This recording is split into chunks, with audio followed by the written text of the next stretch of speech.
নয়া দিল্লি ভারতের রাজধানী ও ভারতের সরকারের প্রশাসনিক আইন বিভাগীয় কেন্দ্র। এটি ভারতে ব্যস্ততম শহর। অনেকেই বলে দিল্লি নাকি দিলওয়ালে কি শহর, অর্থাৎ বড় মনের মানুষদের শহর। শহরটিতে অনেক কিছুই দেখার ও উপভোগ করার আছে। এছাড়াও এই শহরটি ভ্রমণপ্রেমী এবং খাদ্যপ্রেমীদের জন্য একটি স্বর্গভূমি। আজকে আমরা ভারতের রাজধানী দিল্লি শহর সম্বন্ধে নানান জানা অজানা তথ্যই তুলে ধরব।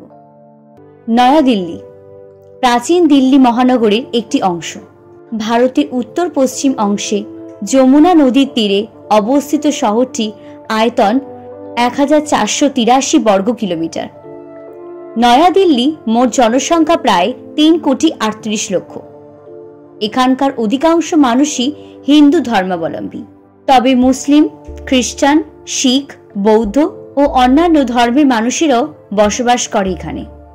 নয়াদিল্লি ভারতের দ্বিতীয় বৃহত্তম শহর হওয়ার পাশাপাশি এটি একটি অর্থনৈতিক দিক থেকেও বিশেষ গুরুত্ব লক্ষ্য করা যায়।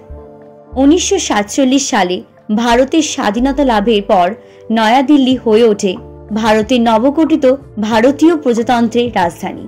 পরবর্তীতে এই শহরটি ভারতের বৈচিত্র্যের প্রতীক হিসাবে গণ্য হয়। শুধু একটি বা দুটি নিয়ে নয়, শহরটিতে মোট 14টি ফটক ছিল। বৃহত্তম শহর হিসাবে দিল্লির বায়ু দূষণের মাত্রাও অনেক বেশি।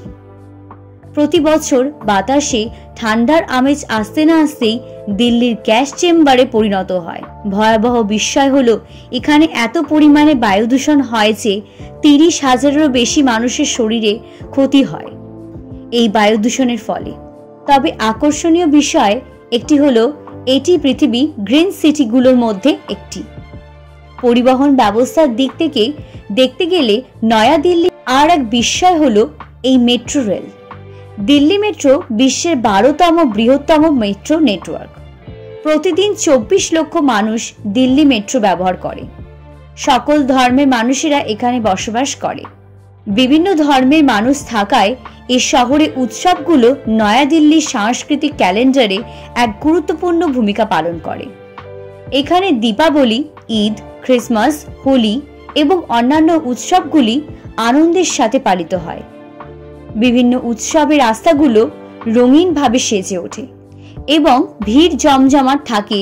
তার সাথে সাথে দিল্লির এই রঙিন রাস্তায় দিল্লির এই খাবারের স্বাদ যেন আরো বাড়িয়ে দেয়। দিল্লি চাঁদনি চক থেকে সরোজিনী নগরে রঙিন বাজার পর্যন্ত দিল্লির রাস্তার খাবারের দোকানগুলি সব ধরনের খাবার পর্যটকদের উপভোগ করায়। পর্যটকদের জন্য নয়াদিল্লি এক অসাধারণ পর্যটন শহর। শহরটিতে রয়েছে অসংখ্য দর্শনীয় স্থান। এর মধ্যে উল্লেখযোগ্য হল India Gate. Naya Dilli India Gate প্রথম বিশ্বযুদ্ধে সৈন্যদের সম্মানের জন্য নির্মিত স্মৃতিসৌধ। রাতের বেলায় এই স্মৃতিসৌধটি সুন্দরভাবে আলোকিত করা হয়।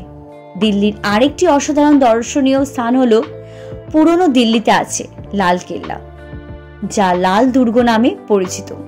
এটি মোগল আমলে নির্মিত হয়েছিল। সন্ধেবেলায় শব্দ ও আলোর প্রদর্শনী দুর্গের ইতিহাসকে জীবন্ত করে তোলে। এটি মোগল সম্রাটদের গল্প এবং তাদের ঐতিহ্য বর্ণনা করে। দিল্লি নিয়ে কথা হচ্ছে আর কুতুব মিনারে কথা বলবো না, এটা হতেই পারে না। আরেকটি ইউনেস্কো বিশ্ব ঐতিহ্যবাহী স্থান হলো এই কুতুব মিনার। 73 মিটার উঁচু এই মিনারটি জটিল খোদাই ও পুরাণের নানান চিত্র দিয়ে সজ্জিত। দর্শনার্থীরা সরু সিঁড়ি দিয়ে উপরে উঠে গিয়ে উপর থেকে সারা শহরের দৃশ্য মনোমুগ্ধ করতে পারে। নয়াদিল্লি আরেকটি স্থান হলো মুঘল সম্রাট হুমায়ুনের সমাধি। 1565 সালে হুমায়ুনের স্ত্রী হামুদা বানু বেগমের নির্দেশে এই সমাধির নির্মাণ শুরু হয়। লাল বেলে পাথর ও সাদা মার্বেলে তৈরি হওয়া সমাধিটির চারপাশে রয়েছে বিস্তৃত গাছপালা ও জলের ফোয়ারা। এছাড়াও নয়াদিল্লিতে অবস্থিত জাতীয় জাদুঘর ভারতীয় সংস্কৃতির এক অমূল্য সম্পদ। পর্যটকদের জন্য জাদুঘরটি হতে পারে ভারতের সমৃদ্ধশালী ইতিহাস ও শিল্পকলার ঐতিহ্যের মধ্যে দিয়ে মনোমুগ্ধকর জায়গা। আরও রয়েছে ঔপনিবেশিক আমলে স্মৃতি বহনকারী স্থান কনট প্লেস। এটি মূলত দিল্লির কেন্দ্রীয় পার্কের চারপাশে ঘিরে থাকা দোকান, বুটিক ও রেস্তোরাঁ মিলে গড়ে ওঠা। ভারতের রাজধানী শহরটি ক্রমাগত বিকশিত হচ্ছে। প্রাচীন স্মৃতিস্তম্ভ দেখা অথবা দৈনন্দিন জীবনের ব্যবস্থার অভিজ্ঞতা যে কোনো কিছুই হোক না কেন, নয়াদিল্লি মনোমুগ্ধকর যাত্রা উপহার দিতে সবসময় এগিয়ে। এই রকমই বিশ্বের নানা প্রান্তে নানা জানা অজানা তথ্য আপনাদের কাছে তুলে ধরব। ভিডিওটি ভালো লাগলে একটি লাইক ও সাবস্ক্রাইব করুন বিশ্ব ব্রহ্মাণ্ডের রহস্যে।